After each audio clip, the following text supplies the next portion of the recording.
सामने तालियां बजवाते हो, हमारे आदमियों से दरी बिछवाते हो और मंच पर राजा बन के आप बैठते हो। हमारी गिनती के 56,000 वोट लेने वाला हमारा राजा बन गया और 75,000 जिसके वोट के मालिक हैं वो तुम्हारे गुलाम बन गए।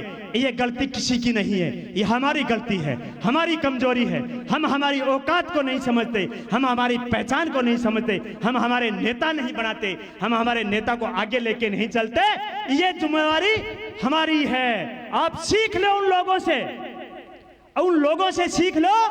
पिछले उपचुनाव में सरदार सर का उपचुनाव हुआ, वहां मात्र 15 दिन में एक कैंडिडेट खड़ा हुआ, वो लगभग 50,000 वोट ले गया। क्योंकि वो जाट था, इसलिए भी उसकी बुराई करने में लगे रहेंगे हम जाटों की। हमारा समय उसकी बुराइयों में लग जाएगा। ये राजपूत है, ये बनिया है, ये ठाकुर है, ये जाट है, या इसी समय में हमने समय गंवा दिया और गंवाएंगे नहीं। हम उस समय नहीं गंवाना चाहिए। हमें सीख लेनी है उन लोगों से कि वो जब एकजुट होकर के मात्र 15 दिनों में 50 के 50,000 वोट गिर सकते हैं, तो हमारे पास तो अब 3 महीने बचे हैं। हमारे पास तो 3 महीने हैं। औकात दिखा दो उनको। हाँ, अगर आप चुनाव जीतना चाहते हो और जीत नहीं सकते तो इस चुनाव में हरा के दिखा दो चाहते हो उसको, ये औकात होनी चाहिए। अरे देखो, सोचो, जिसके 15,000 वोट होते हैं उसकी चर्चा होती है गलियारों में कि यार ये फला समाज के वोट किसको देंगे, वो उसको देंगे, वो चुनाव जीतेगा। जिसके 18,000 वोट है उसकी गलियारों में चर्चा है, ये फला समाज 18,000 वोट हैं इसके, ये किसको देगा, वो चुनाव जीतेगा। और एक 75,000 वोट वाले समाज की चर्चा नहीं होती। ये बड़े दुख की बात है। ये उसके जिम्मेवार आज हम हैं।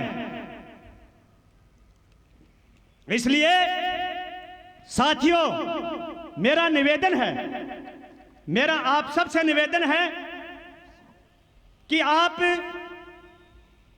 संगठित रहिए, आवाज दीजिए। और अभी धर्मेंद्र जी ने, मात्र अध्यक्ष जी, 1 मिनट में मेरी बात को समापन करना चाह रहा हूं।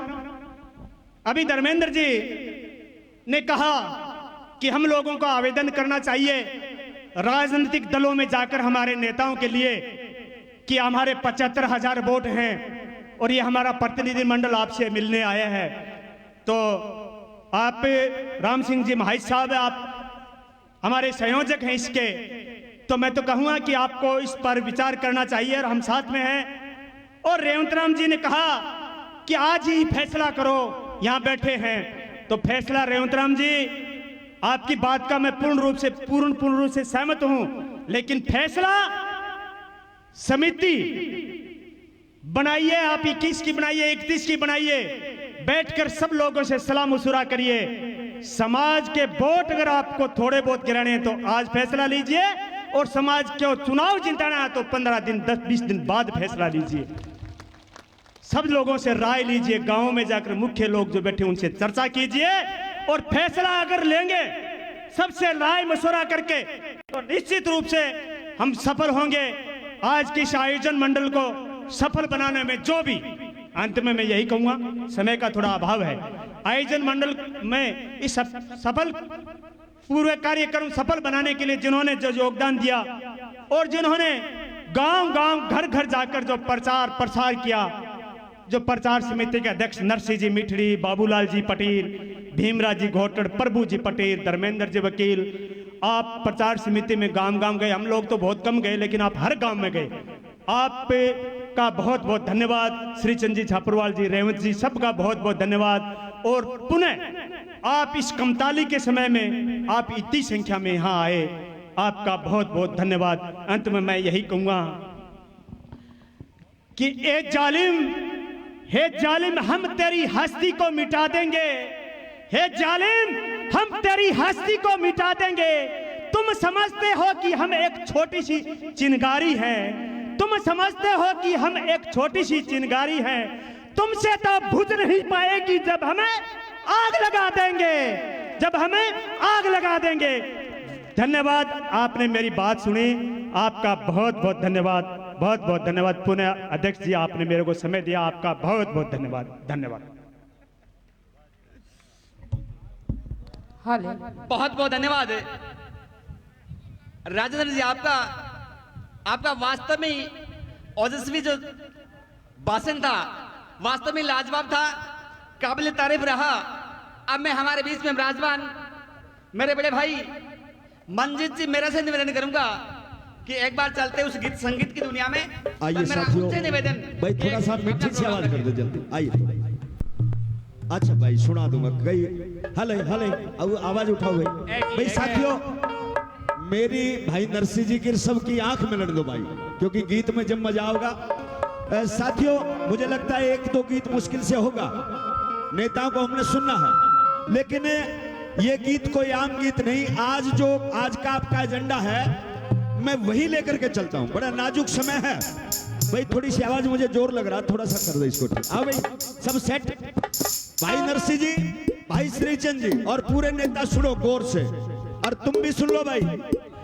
बड़ा नाजुक समय है, नाजुक कैसे?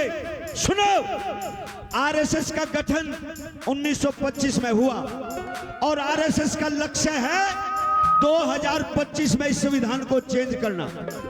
और बाबा साहब अंबेडकर ने मनुस्मृति का दहन 1927 में किया था और आरएसएस का लक्ष्य है 2027 में तुम्हारे संविधान को जलाना। क्या तुम संविधान को खत्म करवाना चाहते हो? एक बात बताइए। अगर संविधान को बचाना है तो साथियों अपने नेताओं को जिताना पड़ेगा, तब ये संविधान बढ़ेगा। तुम्हें एकता दिखानी पड़ेगी। आइए, कैसे जरा गौर से सुना, दोनों हाथ ऊपर उठा। आइए भाई, थोड़ी सी आवाज और उठा, ये लूं।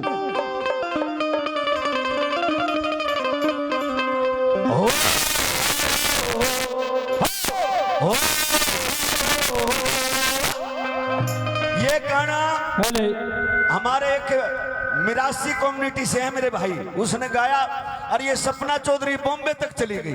कौन से गाने पे? इस सपना का इलाज मैंने किया था। इसने कहा पढ़ लिख के सियानी होगी बावड़ी जात चमारों की, और मैंने कहा बिन सोचे समझे सपना, अरे मुंह ने ज्यादा खोल गिर, 2 पैसे की ना चनाली हद से ज्यादा बोल गिर। तो साथियों, इस गाने से चढ़ी, इस गाने का भी मैंने इलाज कर दिया। गौर से सुना लाइन है कैसे है।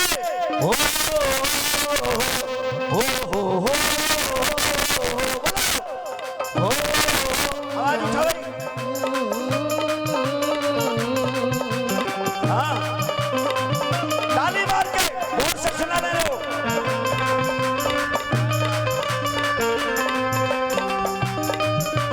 मिला के भाई। मेरे भीमराव की माया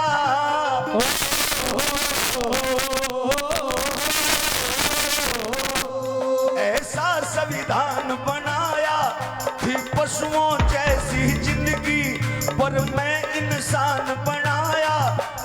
हाँ, मेरे भीमराव की माया ऐसा संविधान बनाया थी पशुओं जैसी जिंदगी, पर मैं इंसान बनाया। मन पल पल पल पल पल पल तड़पावे से है। गौर से सुनना, कुछ स्वाहा, कुछ मनवादी संविधान बदलना, जाम से भीमराव की माया।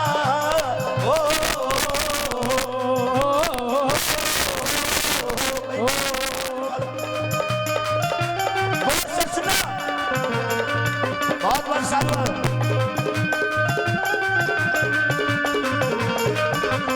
ये मिसल क्यों आ रही? मिसल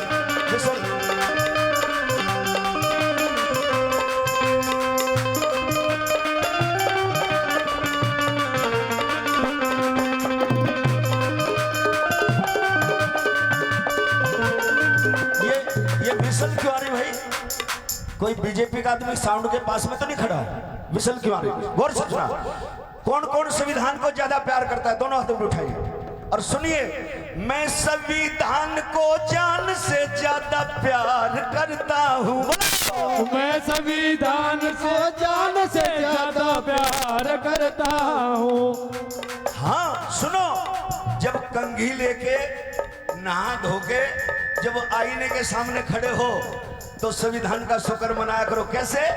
मैं संविधान को जान से ज्यादा प्यार करता हूँ। बोलो।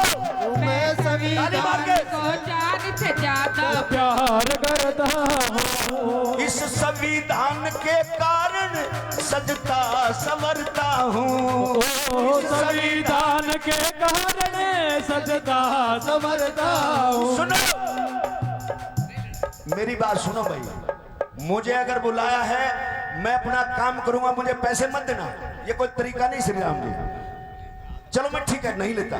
ध्यान से सुना भाई, मैं गलत बोल रहा हूं बताओ। कौन कौन संविधान को प्यार करता है? दोनों हाथ ऊपर, बस छोड़ दिया। मैं संविधान को जान से ज्यादा प्यार करता हूँ। मैं संविधान को जान से ज्यादा प्यार करता हूँ। इस संविधान के कारण सजता संवरता हूँ। इस संविधान के कारण सजता संवरता हूँ। जब ना संविधान बना था मूर्ख मूड गवार। बोलो। जब ना संविधान, क्या हुआ भाई? जब ना संविधान बना था मूर्ख मूड गवार, और संविधा से था वंचित और बिल्कुल था लाचार। मन पल पल पल पल याद तेरी तड़पावे से है। कुछ समझ गए? कुछ मनवादी संविधान बदलना चाहे से भीमराव की माया। ताली मार के।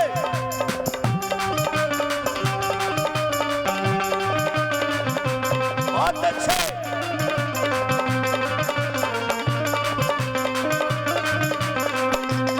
हम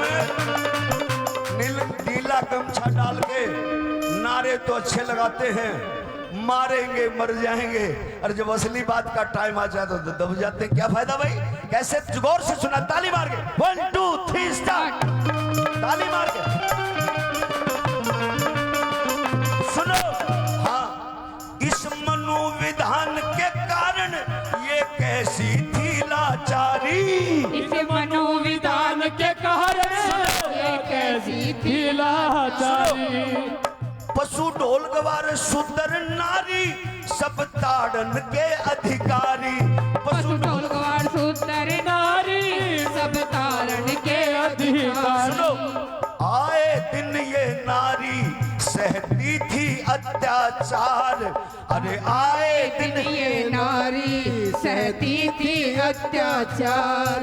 इस संविधान के कारण मिले बराबर के अधिकार। इस संविधान के कारण मिले बराबर के अधिकार। मन पल पल पल पल याद तेरी तड़पावे से। एक लाइन बची, कुछ गलत है? क्या हुआ बताओ? चलो एंड कर रहा हूं मैं, एंड कर रहा हूं, ठीक है? कुछ मुझे लगता है कि प्रवक्ताओं की लिस्ट हमारे पास लंबी है, तो वो थोड़ा सा मैं क्षमा चाहूँगा। ये देश भारत है। भारत में आधी आबादी महिलाओं की है। SC ST की जब बात आती है तो हम प्रिया की बात करते हैं, बहुत से नेताओं की बात करते हैं, लेकिन बहुत से उदाहरण हमारे पास में होते हैं जो छूट जाते हैं। एक बेहद कम संख्या में महिलाएं बैठी हैं, इनको सलाम, और इनके लिए मैं कहूँगा आप एक बार जोरदार तालियां बजा दें।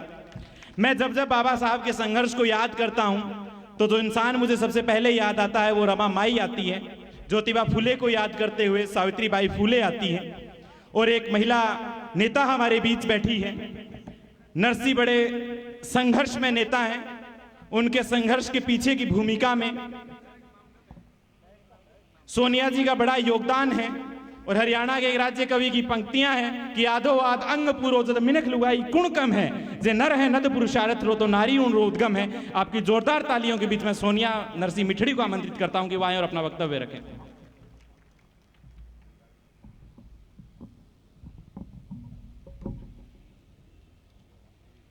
महापंचायत में आए हुए सभी मेरे छोटे बड़े भाई, पिता तुल्य बुजुर्गों, माताओं, नौजवान साथियों और मोतियों से भी महंगे नन्हे मुन्ने बच्चों, सबको मेरा जय भीम, जय भारत, जय संविधान, जय मंडल, इनकलाब जिंदाबाद।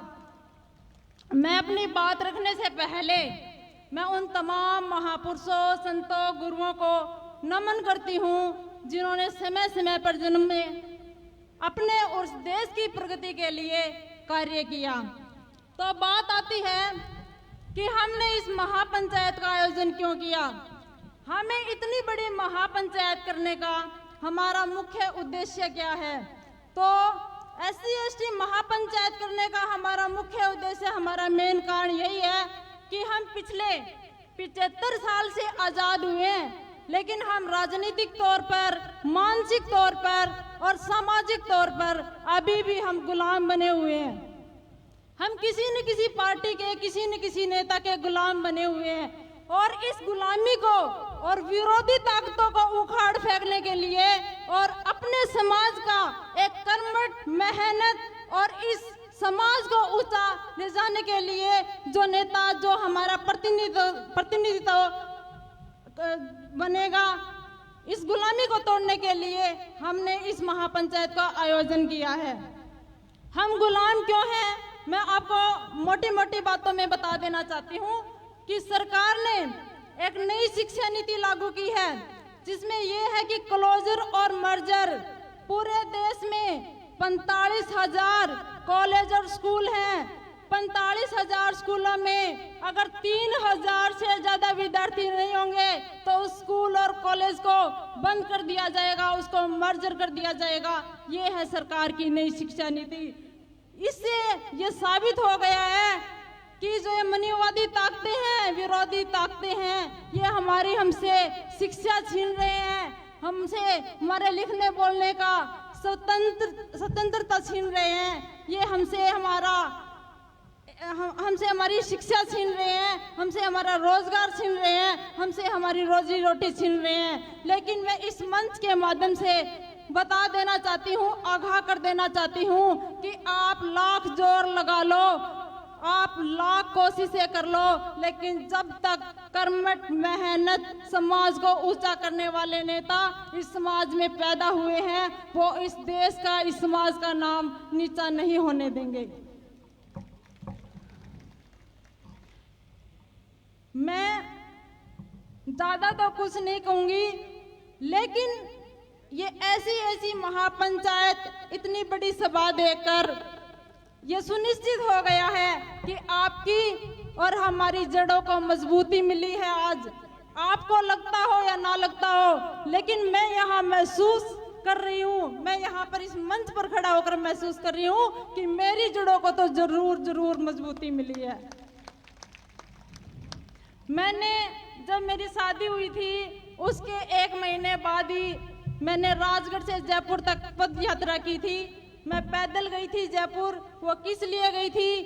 जो महिलाएं विवाहित होकर अदर स्टेट से राजस्थान में आ जाती है तो ना वो चुनाव लड़ सकती हैं और ना वो सरकारी फार्म भर सकती हैं। उनको जो जनरल कैटेगरी के बच्चे होते हैं उनसे फाइट करनी पड़ती है, जिससे ये सबसे बड़ा दुख था, सबसे बड़ा मैटर था। और इसी से लड़ने के लिए मैंने राजगढ़ से और जयपुर तक पैदल यात्रा की थी और मैंने हर ऑफिस में हर अधिकारी को ज्ञापन दिया था और अवगत करवाया था कि जो आपने रिकॉर्ड बना रखा है, हमारा जो आरक्षण है, हक अधिकार है, वो हमें मिलना चाहिए। और मैं इस लड़ाई में अभी रुकी नहीं हूँ। जब तक मेरे में प्राण है मैं ये मुद्दा उठाती रहूंगी और इन महिलाओं को ये हक अधिकार आरक्षण दिलवाकर ही दम लूंगी। महापंचायत कमेटी के जितने सदस्य हैं, जो भी मुझे जिम्मेदारी देंगे मैं उसको निर्वन सहर्ष से स्वीकार करूंगी और मैं कभी अपने फर्ज से पीछे नहीं हटूंगी, अपनी जिम्मेदारी को तहे दिल से अदा करूंगी। आप सबको मैं ज़्यादा तो नहीं कहना चाहूँगी, बहुत सारे प्रवक्ता बचे हुए हैं जिनको भी बोलने का मौका मिलना चाहिए। अंत में मैं यही कहना चाहूँगी कि मान्यवर कांसीराम साहब जी ने कहा था कि अपनी वोट की कीमत अपनी बहन बेटी की इज्जत की सम्मान करो। ताकि हमें महाशक्ति बनने से कोई ना रोक पाए। इसलिए आप अपनी वोट की कीमत पहचानो। और अब चुनाव का टाइम है। बड़े बड़े नेता लोग आपकी चौखटे पे आएंगे, आपसे हाथ मिलाएंगे, पैर छुएंगे, एक थाली में बैठकर खाना खाएंगे, आपके साथ सेल्फी लेंगे और आपको अपना परिवार का बोलेंगे। लेकिन उनके दिलो दिमाग में मनुवादी, मनुस्मृति, ये जो बातें हैं वो उनके मन में हैं। बस वो आपको बरगलाने की, बहकाने की कोशिश करेंगे। लेकिन आपको जो आपने ये ताकत आज यहाँ दिखाई है, बस आपको सच्चाई और दिखावे में फर्क करना है। ए मेरे समाज के साथियों, मैं आप सबसे बस यही विनती करना चाहती हूँ। सबको मेरा जय भीम, जय भारत, इनकलाब जिंदाबाद।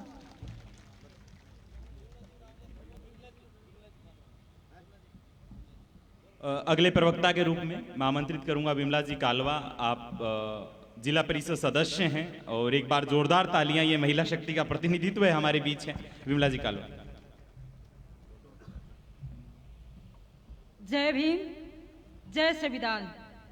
अनुसूचित जाति, अनुसूचित जनजाति महापंचायत में पधारे आप सभी भाइयों का हार्दिक अभिनंदन, वंदन करती हूँ। आज इस पंचायत में आप सभी अध्यक्ष हैं, आप सभी मुख्य अतिथि हैं। हक की लड़ाई में निमंत्रण नहीं भेजे जाते। हक की लड़ाई में निमंत्रण नहीं भेजे जाते।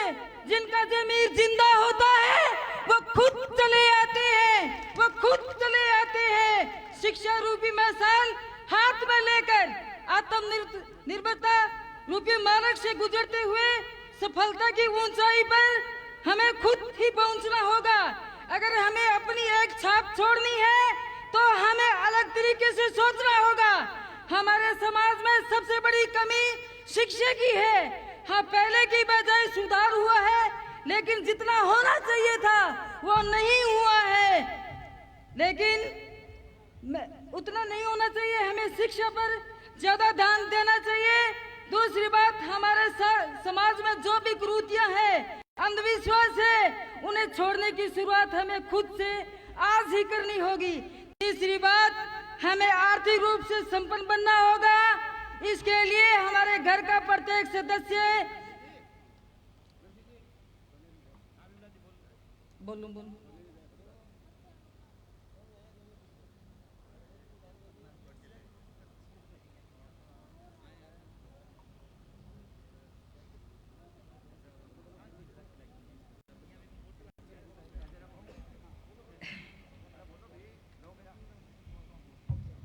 प्रत्येक सदस्य कुछ न कुछ आर्थिक रूप से सहयोग करें तो समाज में गरीबी रूपी बीमारी आने वाली समय में दूर हो जाएगी। हमें शिक्षा के क्षेत्र में, राजनीतिक क्षेत्र में, व्यापार के क्षेत्र में आगे बढ़ना होगा। आपको ये अधिकार देने कोई नहीं आएगा। आप में ये अधिकार कोई नहीं देने नहीं आएगा। आपको अधिकार ये छीनना होगा। शिक्षा के क्षेत्र में विधायक कस्तूरबा गांधी विद्यालय का, आवासीय विद्यालय का स्वरूप में हमारे तारानगर को बहुत बड़ी सौगात दी है, जिसमें गरीब घरों के 200 लड़कियां प्रति वर्ष निःशुल्क शिक्षा प्राप्त करेगी। आप आरक्षित की सीट की बात करते हैं तो मैं इसका एक विपरीत उदाहरण हूँ, क्योंकि जिला परिषद सदस्य सामान्य सीट पर मैं आपके सभी के आशीर्वाद से जीत हासिल की है। हमें शिक्षा के क्षेत्र में क्रांतिकारी परिवर्तन करने की विचारधारा के साथ चलना होगा। इसलिए हमें समाज में पर्याप्त कुरीतियों को त्याग कर हमें राजनीतिक और सामाजिक क्षेत्र में जागरूक बनना होगा। आशाओं के साथ जय भीम, जय भारत, वंदे मातरम। धन्यवाद विमला जी। अगले प्रवक्ता के तौर पे मैं सिरचन जी छापरवाल को आमंत्रित कर रहा हूं। मिशनरी साथी हैं और इस महापंचायत के लिए दिन रात एक करने वाले लोगों में से एक हैं, प्रेरणा स्रोत हैं। एक बार जोरदार तालियां सिरचन जी छापरवाल के लिए। हम क्षमा चाहते हैं, कुछ तकनीकी व्यवधान। और मैं निवेदन करूंगा दईराम जी मेघवाल से कि वो आए और अपना वक्तव्य रखें। दईराम जी मेघवाल।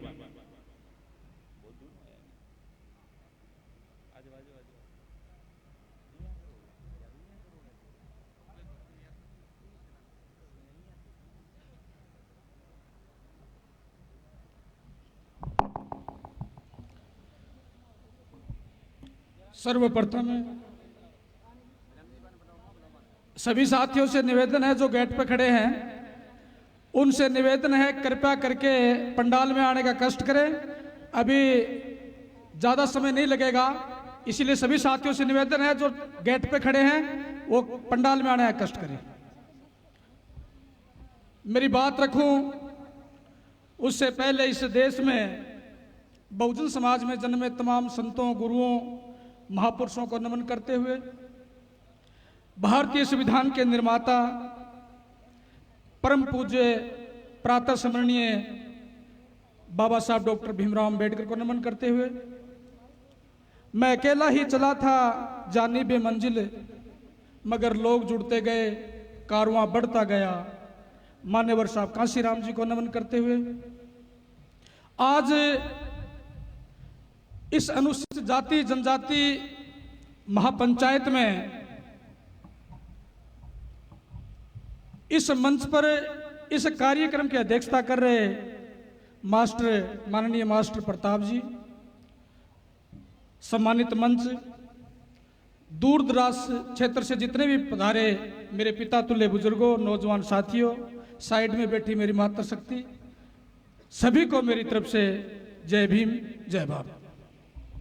साथियों, मेरे से पूर्व वक्ताओं ने आप लोगों के बीच में बातें रखी और आप लोग भारी संख्या में चल करके यहाँ पहुँचे। एक समाज के नाम से मैं आपका दिल की गहराई से शुक्रिया अदा करता हूँ। और आप लोग, मेरा संक्षेप में मेरी बात रखूँगा कि आप लोग सुबह से लेकर के शाम तक बाबा साहब डॉक्टर भीमराव अंबेडकर को याद भी करते हो और सारे दिन जय भीम भी बोलते हो। साथियों, बाबा साहब डॉक्टर अंबेडकर कि मैं आपको बताऊं कि बाबा साहब डॉक्टर अंबेडकर जब बच्चा था तो उनके पिताजी रामजी राव सकपाल जब उनको दाखिला देने के लिए स्कूल में गए तो साथियों उस समय बड़ी छूत और भेदभाव होता था। बाबा साहब के पिताजी के सामने शर्त रखी कि आपके बेटे का दाखिला तो हो जाएगा, लेकिन हमारी 3-4 शर्तें हैं। एक तो आपका बेटा बैठने के लिए दरी अपने घर से लाएगा और पानी यहां से कोई नहीं पिलाएगा, इसको पानी की व्यवस्था भी अपने खुद करके लाएगा। तीसरी, जितने भी जूते चंपल निकलते हैं बच्चों के वहां इसको बैठना पड़ेगा। चौथा, हम इसको छुएंगे नहीं क्योंकि ये नीच है, डंडे से इनको संपर्क करेंगे। तो सारी शर्तों को मंजूर करके जब बाबा साहब को वहां दाखिला दिया गया और जब क्लास में रिजल्ट आता था तो बाबा साहब टॉप आते थे, तो बाबा साहब ने जाकर के अपने पिताजी से कहते थे, पिताजी जब क्लास में रिजल्ट आता है तो मैं टॉप आता हूं, तो ये मेरे साथ में ऐसा भेदभाव क्यों होता है? तो बाबा साहब के पिताजी कहते थे कि ये भगवान की देन है। अब बाबा साहब को पता नहीं था। एक बार एक मास्टर ने सवाल पूछा कि बताओ बच्चों, ऐसी कौन सी चीज है जिसको हम देख सकते हैं लेकिन छू नहीं सकते? तो किसी ने कहा आसमान, जिसको हम देख सकते हैं लेकिन छू नहीं सकते। किसी ने कहा चंद्रमा, जिसको हम देख सकते हैं लेकिन छू नहीं सकते। किसी ने कहा सूर्य, जिसको हम देख सकते हैं लेकिन छू नहीं सकते। जब बाबा साहब डॉक्टर अंबेडकर से पूछा गया कि बताओ डॉक्टर अंबेडकर, ये ऐसी कौन सी चीज है जिसको हम देख सकते हैं छू नहीं सकते, तो बाबा साहब डॉक्टर अंबेडकर ने कहा कि वो कोने में पड़ा मटका जिसको मैं देख सकता हूं लेकिन छू नहीं सकता। ऐसी व्यवस्था के अंदर बाबा साहब डॉक्टर अंबेडकर पढ़े और इस देश के अंदर 36 डिग्री हासिल की और भारत के नहीं बल्कि विश्व के पहले विद्वान बने। उस कौम से आप आते हो। बाबा साहब डॉक्टर अंबेडकर जब लड़ाई लड़ते लड़ते 36 डिग्री हासिल करने के बाद में 7 सितंबर 1931 को जब सेकंड गोलमेज कॉन्फ्रेंस हो रही थी लंदन में, तो बाबा साहब डॉक्टर अंबेडकर को वहां जाना था। लेकिन उस बीच में बाबा साहब इस देश का दलित जो समाज है उसका नेतृत्व इस देश का महात्मा गांधी करेगा। ये सारी की सारी बातें अंग्रेजों के सामने रखी गई। उस जदोजहद में बाबा साहब ने कहा कि इस देश के दलितों का नेता मैं हूं, न कि महात्मा गांधी। लेकिन साथियों, उस जदोजहद में बाबा साहब डॉक्टर अंबेडकर के बेटे राजरतन जो बीमार पड़ गया। अब बाबा साहब डॉक्टर अंबेडकर जिस राजरत्न की बात करता हूं, वो राजरत्न बाबा साहब डॉक्टर अंबेडकर कहता था कि मेरे मरने के बाद में मेरा यह बेटा राजरत्न, मेरा यह शेर इस मेरे कारवें को आगे तक बढ़ाएगा। और वो बीमारी के अभाव से अब स्टेज पर पड़ गया और उसकी पत्नी रमाबाई अंबेडकर ने बाबा साहब को चिट्ठी लिखी कि जहां भी हो तुरंत आ जाओ, क्योंकि तेरा बेटा, तेरा शेर दवाई के अभाव बीमार है, दवाई के और पैसे के अभाव से मरने की स्टेज पर है। लेकिन बाबा साहब डॉक्टर अंबेडकर नहीं आए। क्यों नहीं आए? कि अंग्रेजों से सेटलमेंट करना था कि इस सेकंड गोलमेज कॉन्फ्रेंस में इस देश के दलित समाज के लोगों को मैं अधिकार लेकर के दूं। लेकिन साथियों, दूसरी चिट्ठी मिली, बाबा साहब डॉक्टर अंबेडकर चल करके आए। जब चल करके आए तो उससे पहले राजरत्न दुनिया छोड़ चुका था। तब बाबा साहब डॉक्टर अंबेडकर आए और आकर के कहा कि रमाबाई, मैं वापस जा रहा हूं सेकंड गोलमेज कॉन्फ्रेंस में, इसका दाह संस्कार आपको ही करना है। लेकिन साथियों, वहां के गांव के लोगों ने कहा कि बाबा साहब डॉक्टर अंबेडकर, आप कैसे बाप हो? आपका नाम ले लेकर के चिल्लाता रहा और आप नहीं आए, और आए मरने के बाद में आए, और फिर भी आप ये कह रहे हो कि मैं जा रहा हूं। तब बाबा साहब डॉक्टर अंबेडकर ने कहा कि सेकंड गोलमेज कॉन्फ्रेंस लंदन में जाना मुझे बहुत जरूरी है। अगर वहां मैं नहीं गया तो ये दवाई के अभाव में, पैसे के अभाव में कोई मेरा एक बेटा राजरत्न नहीं है, इस देश के अंदर लाखों करोड़ों की तादाद में मेरे राजरत्न हैं, वो कहीं आगे न मर जाए। तो साथियों, बाबा साहब डॉक्टर अंबेडकर ने आपके लिए लड़ाई लड़ी थी। उसके बाद में बाबा साहब डॉक्टर अंबेडकर, मैं संक्षेप में मेरी बात रखूंगा क्योंकि समय कम है, उसके बाद में बाबा साहब डॉक्टर अंबेडकर हमारे बीच से चले गए 6 दिसंबर 1956 को। उसके बाद में इस समाज की सूद लेने वाला शायद इस देश के अंदर कोई नहीं था। इस समाज की सूद किसने ली? 15 मार्च 1934 को जन्मे, पंजाब की धरती पर बिशन कौर की कोख से मान्यवर साहब कांशीराम जी ने इस समाज की सूद ली। साथियों, मान्यवर साहब कांशीराम जी ने डीआरडीओ कंपनी में लात मार करके नौकरी को छोड़ करके इस समाज की बात करने की सोची, और बाबा साहब की बनाई हुई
कि हम इस देश की शासनकर्ता जमात बनेंगे। लेकिन साथियों, दुर्भाग्य की बात यह है कि हमारे समाज के लोग पढ़े लिखे लेकिन पक्के मकान भी बनाए, और आगे क्या लिखा था कि जाओ हम इस देश की शासनकर्ता जमात बनेंगे, और लिख दिया धन धन सतगुरु तेरा ही आसरा। अब बताओ, धन धन सतगुरु तेरा ही आसरा कहां है? जेल में। बाबा साहब की एक ही बात नहीं मानी। लेकिन साथियों, उसके बाद में मान्यवर साहब कांशीराम जी, उस बाबा साहब की पार्टी और कांग्रेस के बीच में एक समझौता होना था। उस समय लोकसभा की 521 सीटें हुआ करती थी। 1989 की बात बता रहा हूं मैं। उस समय 521 सीटें लोकसभा की होती थी, और मान्यवर साहब कांशीराम जी बड़े खुश हुए कि बाबा साहब डॉक्टर अंबेडकर की पार्टी और एक तरफ गांधीवादी विचारधारा की पार्टी, इसमें बाबा साहब को कितनी सीटें मिलेंगी, चलो हम देखते हैं। तो साथियों, खापर्डे जी ने यह ऐलान कर दिया कि कल पुन्ना की गायकवाड़ धर्मशाला के अंदर और इसे पैक्ट होना है। साथियों, बाबा साहब डॉक्टर अंबेडकर की पार्टी को लेकर के पूरी रात मान्यवर साहब कांशीराम जी चिंतित रहे, सुबह उठ करके नहा धो करके खुश होकर के गए कि देखो मेरे समाज के पाड़े में मेरे बाबा साहब की पार्टी में कितनी सीटें आते हैं। लेकिन साथियों जब वहां गए तो 521 सीटों में मात्र एक सीट बाबा साहब डॉक्टर अम्बेडकर के हिस्से में आई, बाकी गांधीवादी विचारधारा के हिस्से में गई। तब बाबा साहब दुखी हुए और खून के आंसू रोए और बाबा साहब को रात को नींद नहीं आई और वो ट्रेन में बैठ करके गए बाबा साहब डॉक्टर अम्बेडकर महाराष्ट्र की मोक्ष भूमि में, और जाकर के बाबा साहब की स्टेचू के सामने जाकर के झुक करके कसम खाई कि बाबा तेरा मिशन अधूरा ये कांसीराम करेगा पूरा।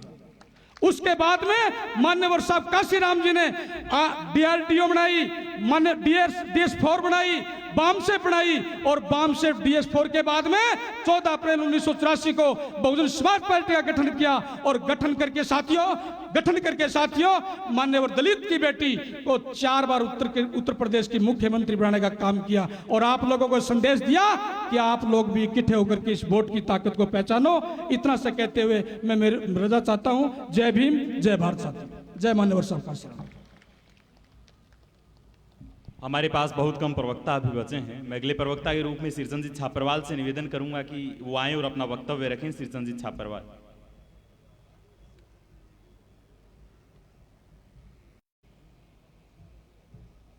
आज इसे शेड्यूल कास्ट शेड्यूल ट्राइब महापंचायत की अध्यक्षता कर रहे माननीय मास्टर प्रताप जी मेघवाल,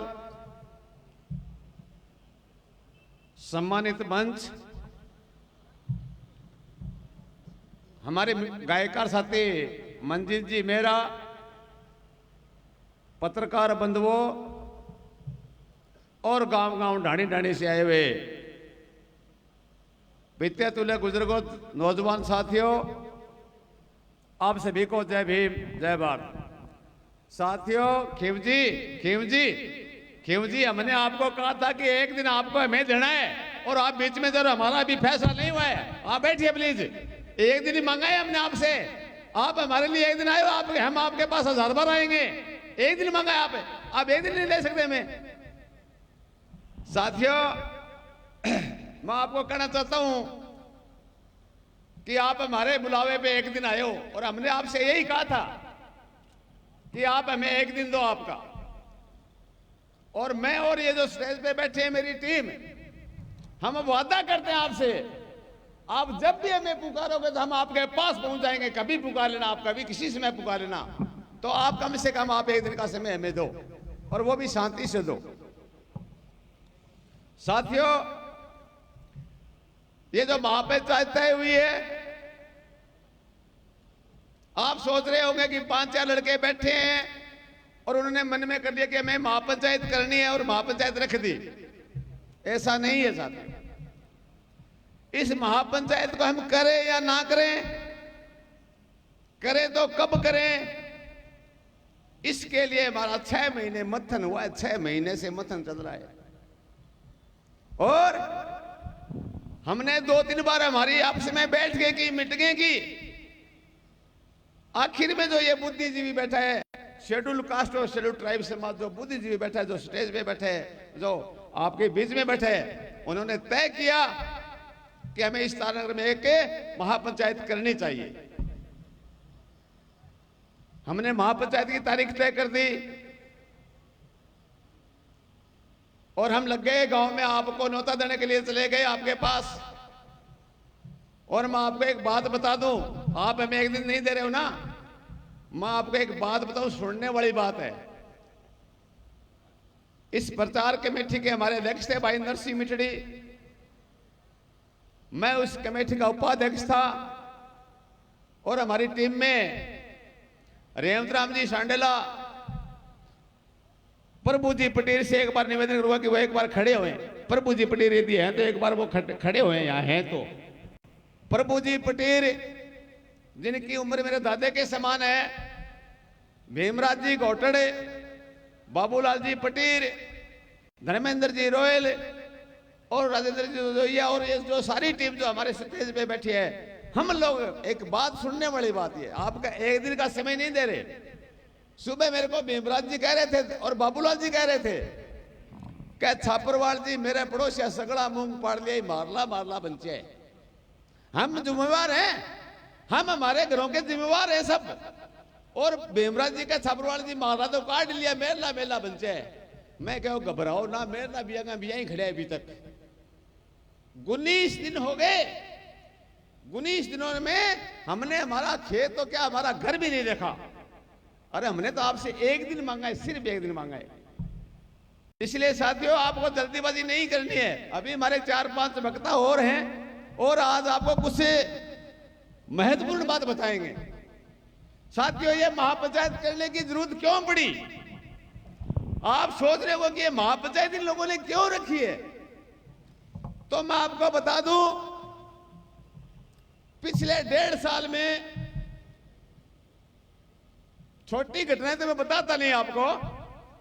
सावा थाने और तारनगर थाने के मैंने 7 मुकदमों 7 जो ऐसे मामले देखे हैं, जो मर्डर के हैं, जो बलात्कार के हैं, जो हत्या के हैं, उन 7 मुकदमों की हमने लड़ाई लड़ी है। और पता है 7 मुकदमों में क्या हुआ? पता है 7 मुकदमों में क्या हुआ? 7 मुकदमों में एफआर लगी है। एफआर का मतलब होता है कि आपने जो मुकदमा दर्ज कराया है वो झूठा है। आपका जो आपने मुकदमा करवाया कि अनंत सिंहपुरा में एक आदमी का मर्डर हो गया, आपने जो मुकदमा कराया है कि मेरी की आदमी का एक मर्डर हो गया, ये झूठा है, मर्डर हुआ ही नहीं है। फिर हमें साथियों ने सोचा कि जब मर्डर हो गया और नतीजा 0, रेप हो गया नतीजा 0, हम लोगों ने दरिया बिछा बिछा के धूप में संघर्ष किया है। लेकिन चूंकि हम लोगों के पास कोई ताकत नहीं, हम समाज को फोन करते हैं कि समाज साथियों आज एक बहुत बड़ी लड़ाई लड़नी है, आप हमारे पास आओ, तो आप ज्यादा से ज्यादा एक दिन आ जाओगे। यहां तो न्याय 5 साल में भी नहीं मिलता। फिर हम लोगों ने सोचा कि मैं आपको ऑल इंडिया की बता रहा हूं, ऑल इंडिया की एक एनसीआर की रिपोर्ट जारी होती है, नेशनल क्राइम रिपोर्ट, कि भारत में ज्यादातर अपराध कहां हुए हैं। जब इस राजस्थान में वसुंधरा जी की सरकार थी तो दलितों की हत्या करने में, दलितों का कब्जा करने में, दलितों के साथ छेड़खानी करने में, दलितों की मार पिटाई में यह राजस्थान 1 नंबर पे था। और फिर आप लोगों ने उस वसुंधरा से तंग आकर के आपने कहा वसुंधरा तो मरवाती है, भारत में 1 नंबर पे आ गई, हम कांग्रेस को चुनेंगे। और आपने कांग्रेस को चुना। आज ये राजस्थान दलितों की पिटाई करने में, बलात्कार करने में, कब्जा करने में, मारपीट करने में भारत में 1 नंबर पे है। और आपको मैं एक उदाहरण के तौर पे बताता हूं। एक गांव में कुश्ती का दंगल हो रहा था और इनाम में एक बकरा था, बकरा, कि भी जो पहलवान ये बकरा जीतेगा, ये कुश्ती जीतेगा, उसको बकरा इनाम में दिया जाएगा। तो पहला पहलवान आया मैदान में और उसने अपने देवताओं को पूजा और कहा कि यदि मैं ये कुश्ती जीत जाऊंगा तो इस बकरे की पार्टी मैं शाम को पूरे गांव को खिलाऊंगा। फिर दूसरा पहलवान आया, उसने कहा कि यदि मैं ये कुश्ती जीत जाऊंगा तो इस बकरे की पार्टी पूरे गांव को खिलाऊंगा। यह बात बकरा सुन रहा था। बकरे ने देखा चाहिए ये पहलवान जीते, चाहिए ये पहलवान जीते, तेरी शाम को पार्टी बढ़नी है और तू घर घर में आमदनी तुम्हें बेचा जाएगा, चाहिए तुम इसको जिता लो, चाहिए तुम इसको जिता लो, राजस्थान में तुम 1 नंबर पे रहने हो। इसलिए हम लोगों ने फैसला किया कि जब हमारी उधर भी मार पड़ती है और उधर भी मार पड़ती है तो कम से कम इनसे अलग होकर के मार खाएं तो मार खाने का मजा ही कुछ और है। हालांकि ये मेरी अधिकृत घोषणा नहीं है, मेरे साथी बताएंगे।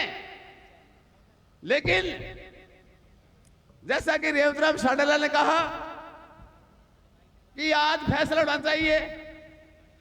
रेवतराम जी, जब हमें महापंचायत तय करने में 6 महीने लग गए तो हमें दुकान से कोई बीड़ी का बंडल लेके आना है क्या? हमें बहुत बड़ा फैसला करना है। हमें इस समाज को विश्वास में लेना है और इस समाज के पास जाना है। हम बड़ा धैर्यवान, बहुत धीरे से फैसला लेंगे और फैसला कोई अकेला श्रीचंद छापरवाल नहीं लेगा, अकेला फैसला मास्टर प्रताप मेघवाल नहीं लेगा। फैसले में कम से कम 21 या 31 लोग इस विधानसभा के इकट्ठे होकर के फैसला लेंगे। अभी हमारी जो टीम संघर्ष कर रही है, ये हनुमानगढ़ से लेटर आया है, हनुमानगढ़ से लेटर आया है कि तारानगर की जो टीम है वो अन्याय अत्याचार के खिलाफ लड़ाई लड़ रही है, अच्छी लड़ाई लड़ रही है। तो हनुमानगढ़ में एक मर्डर हो गया, कृपया आगे हमें न्याय दिलाओ। आपको ताली बजानी चाहिए इस बात पर के कि हनुमानगढ़ से मेरे पास लेटर आया है कि आपकी टीम आकर के हमें भी न्याय दिलाओ, आप लड़ाई बहुत अच्छी लड़ रहे हो। और आपको मैं लड़ाई बताऊं, सरदार सर में नायक समाज के एक लड़के को शादी के दिन घोड़ी पे नहीं चढ़ने दिया। इस देश के आजाद होने के 75 साल बाद में सरदार सर के गांव में एक नायक समाज के लड़के को शादी के दिन घोड़ी पे नहीं बैठने दिया। और जब यह बात हमें मालूम पड़ी तो नरसिंह जी मिठड़ी के नेतृत्व में हम 100 एकड़ों गाड़ियों के काफिले में और हम सरदार सर की ओर रवाना कर गए कि घोड़ी पर भी नहीं बैठेंगे, वहां डीजे भी बजाएंगे और देखेंगे कि प्रशासन हमारा क्या करेगा। और साथियों, क्योंकि हम बाबा साहब के औलाद हैं, बाबा साहब को मानने वाले लोग हैं, बाबा साहब के कानून को मानने वाले लोग हैं, इसलिए हमें सरदार सर में एसडीएम महोदय ने और सरदार सर के पुलिस प्रशासन ने कहा कि दोबारा ऐसी घटना नहीं होगी, कृपया आप उस गांव में मत जाओ। इसलिए हमें पूरा आश्वासन दिया और हम सरदार सर से वापिस आ गए। पुनसीसर में 14 अप्रैल के दिन हमारे अम्बेडकर युवा दल टीम पुनसीसर के साथियों ने एक बाबा साहब का बोर्ड लगाया था और पुनसीसर के एक मनवादी ताकत ने, मनवादी कीटाणु ने उस बोर्ड को उखाड़ दिया। वो सूचना भी हमने वीडियो में देखी कि हमारा बोर्ड पाड़ दिया, श्रीचंद छापरवाल का बोर्ड पाड़ दिया, कोई बात नहीं, नरसिंह मिठड़ी का बोर्ड पाड़ दिया, कोई बात नहीं, लेकिन बाबा साहब का बोर्ड पाड़ दिया। हम 100 गाड़ियों में गए, काफिले में गए, उस बोर्ड को बाहर रोप दिया और हमने कहा पाड़ के दिखाओ। वो आज भी भैया और वहां मूर्ति भी लगेगी बाबा साहब की।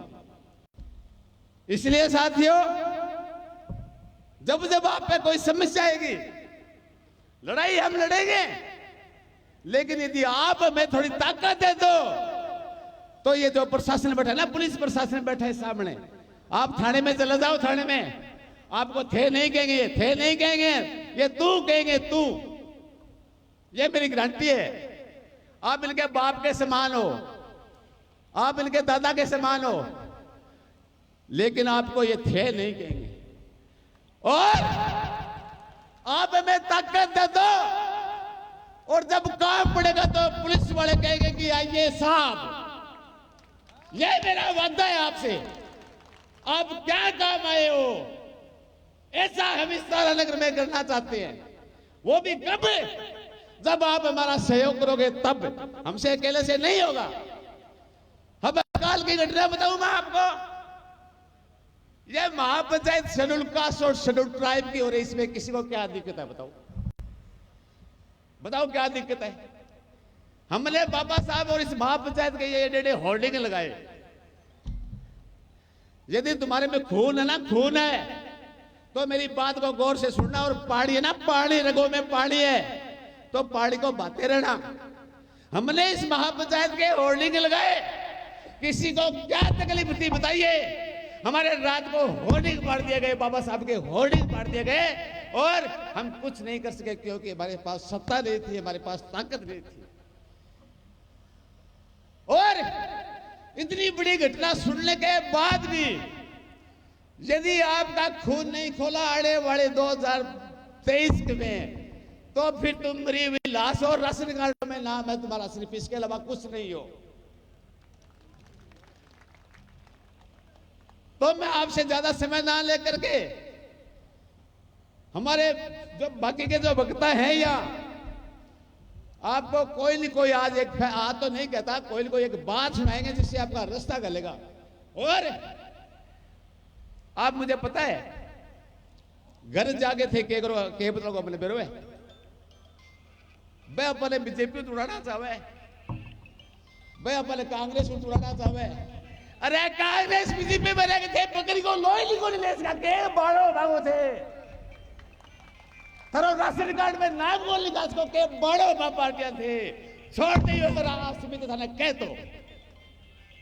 इन्हीं शब्दों के साथ मैं आप सभी से रहना चाहूंगा, जय भीम, जय भारत, जय संविधान। धन्यवाद श्रीचंद जी। अब मैं अगले प्रवक्ता के रूप में, हमारे पास बस चुनिंदा प्रवक्ता बचे हैं, सामाजिक न्याय मंच के राष्ट्रीय संयोजक, महापंचायत की प्रचार समिति के अध्यक्ष और जिस इंसान ने खून पसीना एक किया, और मैं अगर नाम लूं नरसिंह मिठड़ी तो मुझे किसी प्रकार की भूमिका और परिचय का मोहताज नहीं होना चाहिए। तालियां लास्ट तक अपने आप उठनी चाहिए। मैं बेहद आदर के साथ मैं बड़े भाई नरसिंह मिठड़ी को आमंत्रित करता हूं कि वो मंच पर आए और अपनी बात रखें। नरसिंह मिठड़ी।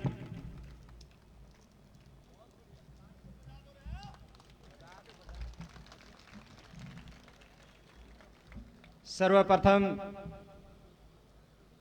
महात्मा गौतम बुद्ध को नमन करते हुए, बाबा साहब डॉक्टर भीमराव अंबेडकर को नमन करते हुए, मान्यवर साहब काशीराम जी को नमन करते हुए,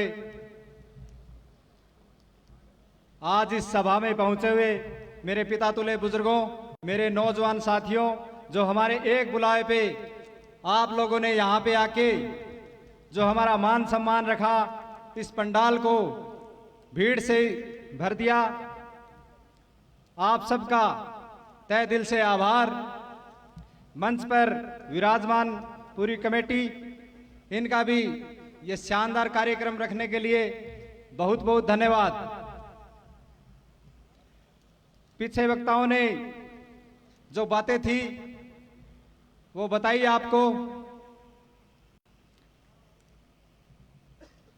हमारा ये प्रोग्राम कोई राजनीतिक प्रोग्राम नहीं है, लेकिन राजनीति से दूर भी नहीं है। तो मैं आप लोगों से ये बता देना चाहता हूं, जो हमारे समाज पे आए दिन अत्याचार हो रहे हैं, चाहे जोधपुर से लेके दिल्ली का खिलाड़ियों का धरना हो, चाहे किसान आंदोलन हो, मुझे जहां भी बुलाया गया मैंने पहुंचने का बहुत भरपूर प्रयास किया और पहुंचकर मैंने अपनी आवाज बुलंद की। मैं बाबा साहब को भी मानता हूं, मैं मान्यवर साहब काशीराम जी को भी मानता हूं, मैं माननीय बहन कुमारी मायावती जी को भी मानता हूं, मैं भाई चंद्रशेखर रावण को भी मानता हूं। जो भी छोटे मोटे संत पुरुष महापुरुष जिन्होंने बहुजन मूवमेंट को आगे ले जाने का काम किया, मैं सबका मान सम्मान करता हूं। और जिन्होंने इस बहुजन मूवमेंट को बेचने का काम किया, मैं उनकी दुकानें बंद करने का काम भी करता हूं। तो आप लोगों को मैं ये बता देना चाहता हूं कि आने वाला विधानसभा चुनाव 2023, जिसमें हमें कुछ ना कुछ परिवर्तन करना है। आप लोग मेरे बुलाने पे यहाँ आए, हमारा मान सम्मान किया, इसके लिए आपका बहुत बहुत धन्यवाद। आप लोगों को मेरी जब भी कहीं भी जरूरत पड़ेगी, मैं आप लोगों को रात को 12 बजे भी तैयार मिलूंगा। ये मेरा आपसे वादा है, ये मैं आपसे वादा करता हूं। अब आगे की कड़ी में काफी वक्ताएं हैं, तो आप लोगों का ज्यादा समय न लेते हुए धन्यवाद सभी का एक बार पुनः शुक्रिया। जय भीम, जय भारत।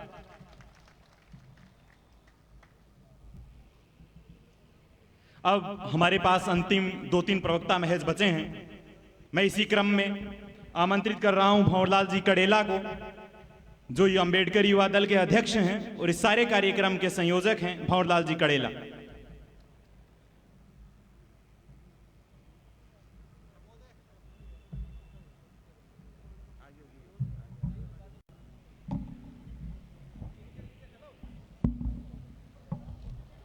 तथागत भगवान बुद्ध, परम बोधिसत्व, करुणा के सागर बाबा साहेब डॉक्टर B.R. अम्बेडकर, करोड़ों दलितों, पिछड़ों, आदिवासियों में राजनीतिक जागृति पैदा करने वाले मान्यवर साहब काशीराम जी को नमन करते हुए सभी को जय भीम।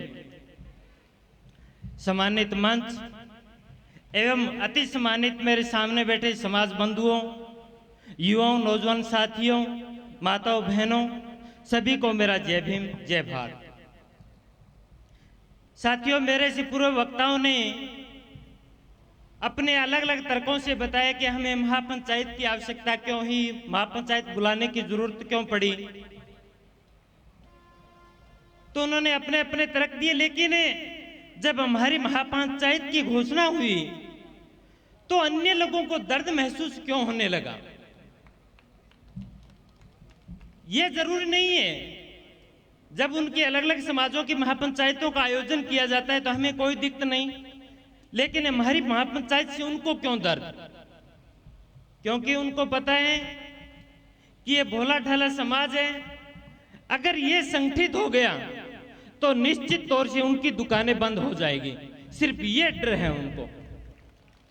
और मैं तो दावे के साथ कहता हूं कि ये महापंचायत का आयोजन की उनकी दुकानें बंद करने के लिए किया गया है। बात चली अन्याय अत्याचार की। अभी जोया जी बता रहे थे कि इस प्रकार से अन्याय और अत्याचार हुआ। हम राजस्थान के डांगावास कांड को याद करते हैं तो अगर कोई व्यक्ति डांगावास कांड पे लिखी हुई किताब पढ़ ले तो वो रात भर सो नहीं पाएगा। इस प्रकार से अन्याय और अत्याचार किया गया। हम उसको भूल गए क्योंकि उसको लगभग 10, 12 या 13 साल हो गए। लेकिन अभी 4 या 5 दिन पहले हमारे समाज के 3 लड़कों को गाड़ियों से कुचल के मार दिया गया। 3 लड़कों को कुचल के मार दिया गया और वो न्याय के लिए धरना देना पड़ रहा है। हमारे व्यक्ति की हत्या कर दी जाती है और उसके लिए भी धरना देना पड़ रहा है। चाहे वो डेल्टा कांड हो, चाहे वो डांगावास कांड हो, दोनों कांड होते हैं तो एक कांग्रेस का राजकुमार राहुल गांधी आता है और वो उनको मिलकर के जाता है कि मैं आपको न्याय दिलाऊंगा। लेकिन उसी कांग्रेस की सरकार में जब हमारे इंदर मेघवाल कांड होता है, जितेंद्र मेघवाल कांड होता है, तब राहुल गांधी को वो दोनों कांड नहीं दिखाई देते हैं। साथियों, सरकारें किसी की रही हो, किसी की पार्टी